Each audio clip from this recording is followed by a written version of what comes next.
Welcome to Healthy Living Culture. My name is Bethany and I'm excited that you're here with me today. I truly believe that if you have found this video, that there obviously is something that you are discerning is off with where you want to be in life. So as you've seen titled, Authentically You, and what is this about? Well, this platform basically is going to be a coaching platform in which I would describe a journey that not only do we go together, but some tools and some tips that I want to offer those that follow me. A little bit about me. I've been an entrepreneur since I've been 18 years old. I'm in my 30s now. And there is a lot of ups and downs that I think, fortunate enough to discover. And some of that was trying to contrive a mantra of success. And what is success? I feel in our society today that we really strive to follow the hype, right? Because if we're not in the hype, we're not in trend, we're not part of the crowd. And in that, we can find that we have lost ourselves to be accepted. And sadly enough, through our thought process, that to be relevant is to be accepted. And it's not that way. We are each individuals and we all have a drive and a niche and a voice, a vibration in which we are called to speak and to bring light to someone's life. And that's why I believe there's a huge movement with the tribe and having those that follow you. It's not about creating cults and, mindless, societies of people that only believe one way. Is that we all have a sense of desiring to be part of something, to belong. And ultimately, we belong to one and one only, and it's God. He spoke us into existence. He literally put into the atmosphere our vibration of who we were to be. We are part of a body. We are part of an action to complete a whole picture. We're just a puzzle piece. But oftentimes, especially women, not that men don't deal with this as well, we go around in life holding hats that we feel that we're supposed to wear, or the hat of a mother, a wife, a sister, a friend, an employee, an employer, a managing partner. I mean, there's a lot that women have to contend with and mold ourselves to be every day. And in that hustle and bustle, in that drive just to survive and not really thriving anymore, we have shifted our hats to become masks. And days, months, and years go by, and there's just a day that we hit a point like we don't know who we are. We look in the mirror and we don't recognize truly who that person is in the mirror. Because now you have become so societally ingrained to be a part of something to push you forward in your daily mundane cycles that you find yourself in. Because we don't have a sense of intentionality, a sense of stopping and not busying ourselves so much in, I don't care if it's social engagements, if it's TV, if it's reading books incessantly, and I'm telling you, there's information overload out there that can actually keep you from identifying yourself, your strengths, and where you need to go in future. We're going to talk about that. But let's go ahead and let's bring it back to the subject matter of this video. I'm going to go into deeper depth in future videos about behavioral patterns and really assessing who you are and what you need to work on, or where possibly you want to go, and how to drive yourself towards that goal, regardless of challenges. Life happens, and you need to still have a perseverance to get towards that goal. And that goal also needs to be justified into who you are, your authentic self. So let's go into what is authenticity. So I went to go look it up, and what I discovered is that, some of the synonyms for authenticity is genuineness, originality, legitimacy, legality, which we'll come back to that, validity, bona fides. So when I see what is the antonym, we see unreliability and inaccuracy. So think of that. When you are not your authentic self, you are unreliable. Unreliable to what? Your call, your purpose, because you're not in the position you should be. God, who dispenses the call on your life, who has made you part of a bigger picture, you are unreliable now, in the sense of him being able to pour out the totality of what it is that really just drives you in the first place. He knows what makes you tick, what brings joy to you, what aggravates you. And that's a key too. If you find yourself in a situation in life where something just really gets under your skin, something aggravates you, or you feel something is very unjustified, something that drives you to fix it, you see a gap that needs to be fixed or filled, and you have the answer to that naturally, and people come to you consistently on a subject matter, take note of that. That's a convergence set. There's a pattern that you need to be aware of in your life that possibly you're drawn to, and that's towards your purpose. But let's get back to authenticity. Authenticity says legitimacy and legality.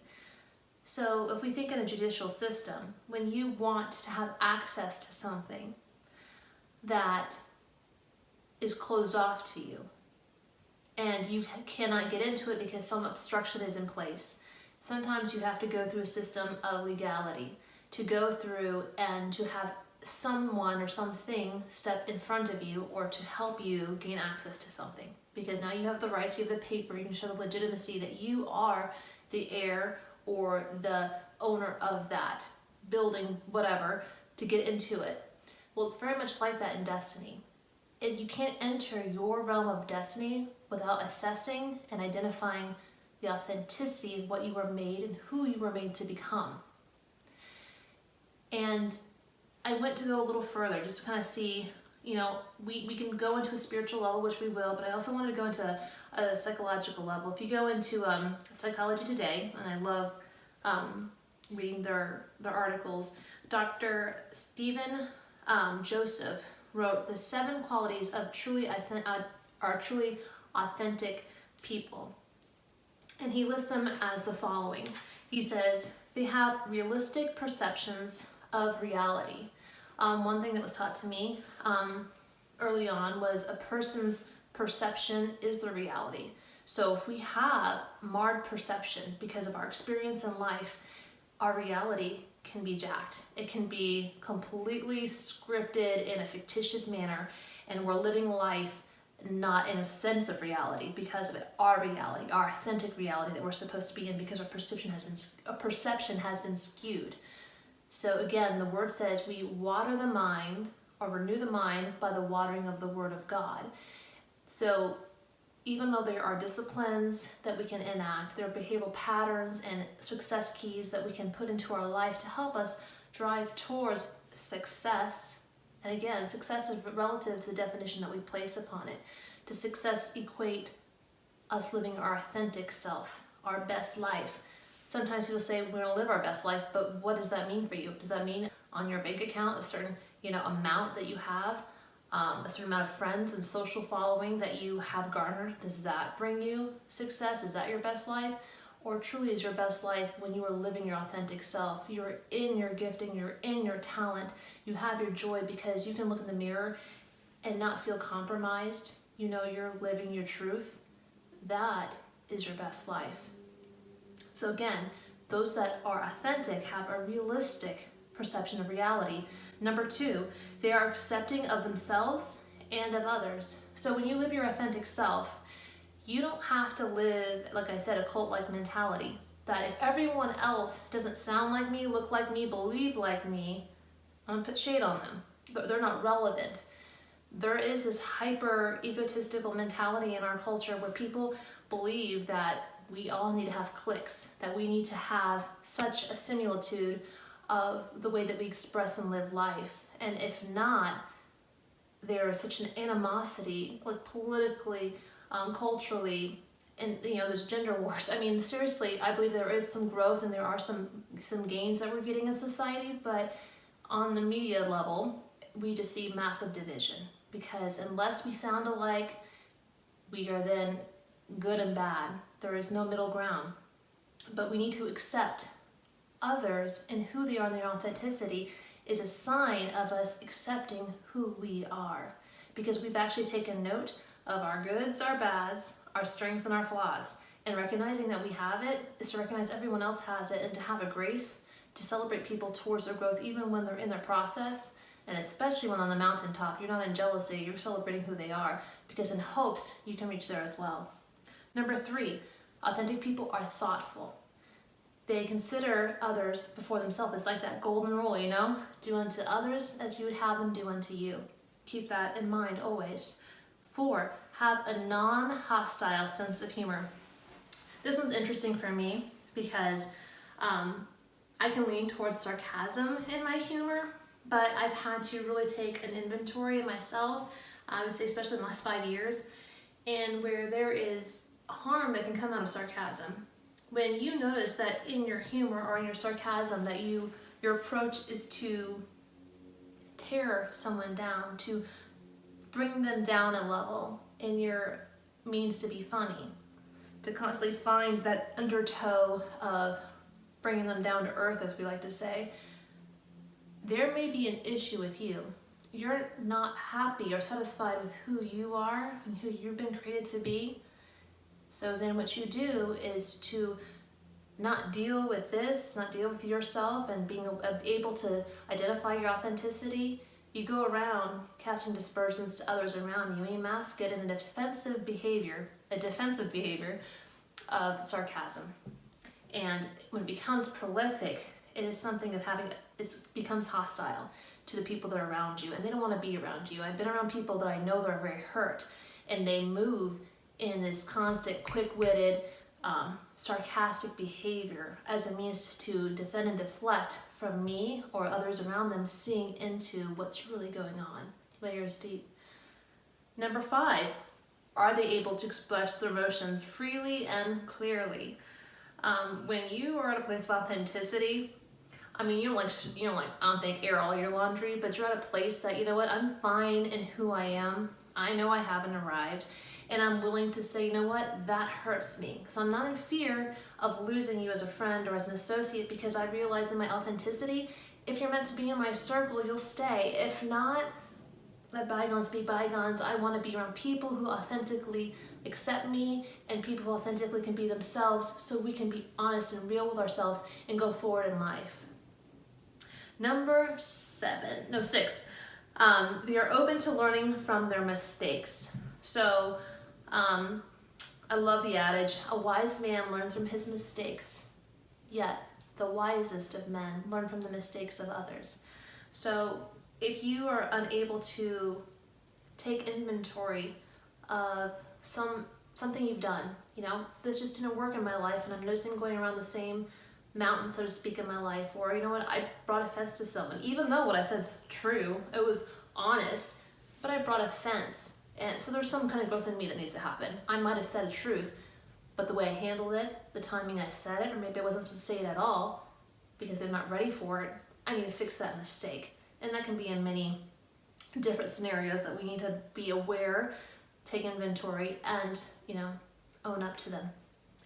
7 is understand their motivations. So again, this happens to be people who are, I wouldn't say empathic, because you can be empathic to other people, but not be very self-reflective in what's going on the inside. I've been there. I naturally have a very high empathic intelligence. I'm not saying that in a boasting manner, just some of us are more highly intelligent creatively and socially and intellectually, and some of us are empathically very driven, and I have been my entire life very, very sensitive when people are hurt, when people are angry. I've had to grow through that and allow that to be my gauge of how I am motivated and move through life, but it's something that I'm very keen towards. But in that, being so driven to take care of everyone else, I wasn't being introspective to myself to recognize what inventory I need to take and what movement towards growth I need to own up to. Understand our motivations. So, you know, why do you do what you do? Why are you driven to hit the metric of success that you have identified in your life as a marker? Is it just because everyone else is doing it? Is it because you've been programmed through life and culture and even, you know, school, this is success? Or is there a deeper motive? And being introspective in your life, saying, this is why I did that. This is why I lashed out. This is why I have such a burning desire to help these type of people. There might be a motivation behind that. And being introspective enough to understand that through chapters of your life, because the reality is, I'm an essentialist. There's never a day that you're going to be 100% on point. You know, a holistic approach to life is to work on all of the areas, you know, your mind, will, emotions, your learning, your relationships, your wealth management. You know, there's many areas of what is a holistic approach of health. And there's just certain seasons of your life you're going to be more focused and motivated in certain areas. But in doing that, be able to kind of look to see where you're unbalanced, understand the motivation of why you're behaving in a certain pattern so that you can grow and hopefully get out of your own way. So before closing out this video, again, this is my first video and I was super nervous, but I really felt that, you know, to start with what I feel I'm supposed to deliver and share and give as tools to people, we gotta start with authenticity. I know I'm here being authentic, my hair's not done, just kind of air dried it, and in my workout outfit here, and I wanted to just kind of come authentically to you. I put a little bit of makeup on, so I'm not gonna lie, it comes some eyeshadow and some lip gloss on. One thing I do want to say is, you know, with healthy living culture, you know, my mission verse, my mission statement is coming out very soon. I really feel it's something that God's birthing through me. Is 3 John 1 verse 2. Beloved, I wish above all else that you would prosper and be in health, even as your soul prospers. And if we kind of break that apart, I find that interesting. It says, I wish you to prosper and be in health. So I want you to be prosper, to be successful. So whether that be financial, whether that be a career or some kind of attainment, and to be in health, to be in wholeness is really what that says. And specifically health there is indicating the body's health. Even as your soul prospers. Too often we in the church, we in nutrition, we think that we can singulate health in one modality. It is a holistic approach. We don't realize that, or we forget. I shouldn't say we don't realize, because I think we innately know this, but it's just sometimes difficult to approach and to confront that for our body to be in wellness, our mind must be in wellness. Our emotions need to move towards wellness. Our spirit needs to be flourishing. And in fact, if you look up the word soul, it says they are the mental abilities of a living being, reason, character, feeling, consciousness, memory, perception, thinking, etc. Depending on the philosophical system, a soul can be mortal or immortal. And this is where, you know, those that say soul is mind, will, and emotion, I take it to another step and say it is also part of your spirit. In fact, this soul means to breathe. So we also then have to then realize, because we are part of this world and we have grown up with experiences, have unfortunately, as for many of us, have received scars of conditions, of environments that we've gone through, or trials and scenarios that we've had to survive, that we can get marred very easily and misinform ourselves on what is us and what is now an impression set by a situation or a trauma in our life. So this is where soul trauma is something that I think, whether it be in church or it be in a secular, you know, standpoint, needs to be assessed in order for us to identify what is truly the authentic self that we are trying to cultivate, to understand, and to grow towards the success that we're trying to drive towards. So I just want to thank you for taking your time today and listening to me. I know it was my first video and it was kind of a little bit off the cuff. I tried to pull up a little thing here and there just to kind of keep me on track. But I really feel that part of the products that I have and the tools that I want to just give to the community that follows me are super impactful and will help shorten the runway of discovery for many of you that have taken me years to kind of organize and understand, so that I could get where I'm at now and now put in play for me to get to where I want to get to tomorrow and the years to come. So if this was of interest to you, please like, subscribe. I'm going to be releasing videos weekly and probably increasing over time, because like I mentioned to you, not only have I been an entrepreneur and helped people in coaching through life coaching and business coaching, but I also have helped people in health and dysfunction, specifically with hormone dysfunction in women. That is something that I am no longer doing one-on-one. I'm going to be doing it more in a group I will be giving more videos that are going to be very tool driven to give you action steps and challenges that we as a community together, because I'm growing every day as well, because I want to continually grow and move forward in my pursuit towards God and towards my career and towards really helping people find out who they are, their potential, and their God-given talents and call. So if you're interested, thumbs up, subscribe below, and please, I would love to hear from you. Where are you coming from? Is there some like keys and tidbits that you can offer me to think about, like what is a way to unlock your authenticity? Because I would love to share that with others as well. Have a wonderful day, and I will see you next week.